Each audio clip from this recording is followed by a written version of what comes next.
Un jour, je regardais un épisode de Frasier, et à un moment, dans cet épisode, le frère de Frasier, Niles, il disait qu'il était super content parce que il venait de se porter acquéreur d'un appartement dans une résidence qui était tellement standing que il était super fier de lui parce que dorénavant, il n'aurait plus besoin d'écrire son adresse.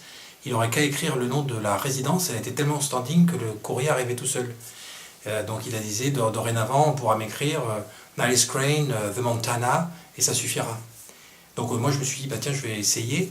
Donc j'ai écrit à Dr. Niles Crane at The Montana, Seattle, parce que la série se passe dans la ville de Seattle. Et donc quelques semaines plus tard, le courrier m'a été retourné, mais pas pour me dire que le Dr. Niles Crane n'existait pas, que c'était un personnage, mais pour me dire que en fait l'adresse n'était pas suffisante. Vous voyez, c'est marqué là insufficient insufficient address unable to forward. Donc vous voyez, en fait c'était Niles Crane qui avait tort et moi j'avais raison en fait.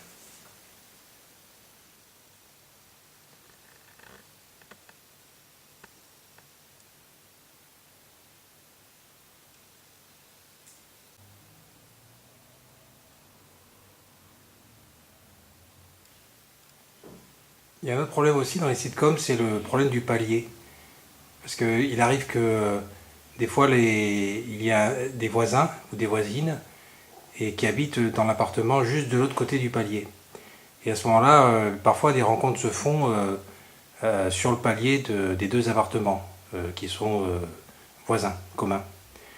Et en fait, le couloir qui mène à ce palier n'est pas un vrai couloir, parce qu'en fait, il n'y a rien qui est à l'extérieur de l'appartement, puisque tout est à l'intérieur. Donc même les couloirs sont très courts. Et même le couloir lui-même est à l'intérieur du plateau. Non, parce qu'il y a certains réalisateurs américains qui sont des maîtres pour filmer les couloirs, par exemple, mais ce sont des couloirs beaucoup plus longs qui paraissent comme des tunnels même. Et parce qu'en fait, ce sont tournés dans des vrais bâtiments les bâtiments possèdent un extérieur eux-mêmes.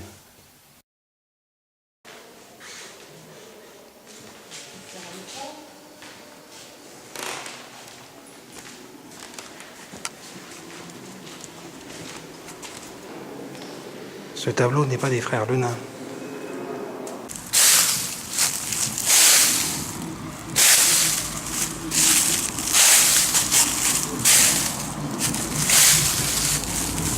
Ça, on dirait un riff des Cold Crush Brothers.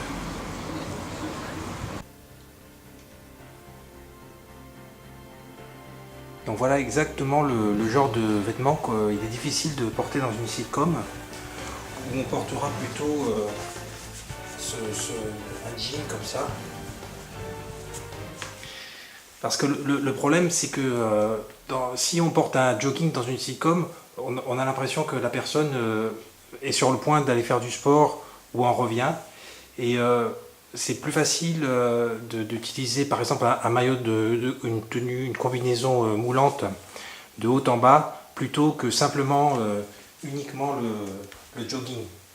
Le jogging, on verrait plutôt ça dans certains feuilletons, séries américains, un petit peu antérieurs au sitcom, qui avaient un rythme très lent.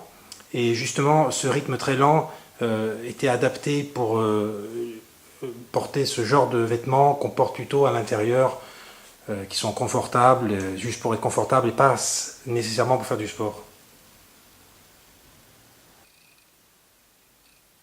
D'après les Lenain.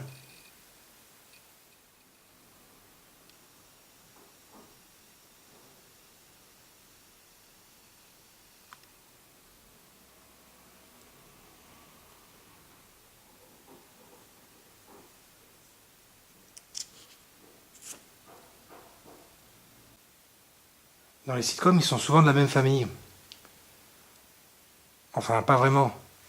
Parce que, on va dire, les liens sont un petit peu relâchés ou détendus. Il y a souvent, bon, ça peut être par exemple des cousins ou des voisins ou des amis.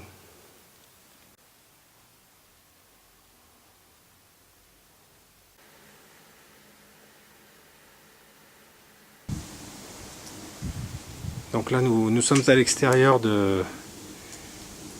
des locaux que nous venons de visiter. Donc nous nous situons probablement dans la banlieue de Los Angeles. Donc vu que Los Angeles, ça doit se trouver non loin de la plage.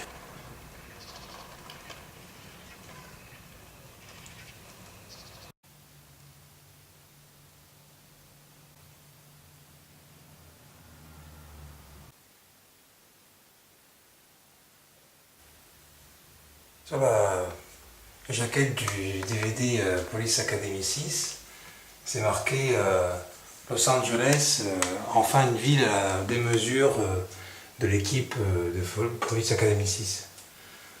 Mais je trouvais ça bizarre parce qu'en fait dans le film Police Academy 6, on ne se rend pas du tout compte que le film se passe à Los Angeles.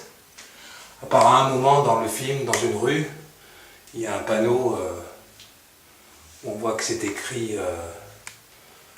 il y a un magasin ou un organisme qui s'appelle West Coast quelque chose. Dans Police Academy 5, il y a le Captain Harris qui fouille dans le fichier personnel du commandant Eric Lassard. Et donc ils sont dans le bureau, ils ont été prendre le dossier dans le tiroir. Et ils regardent le dossier en pleine nuit. Et on voit...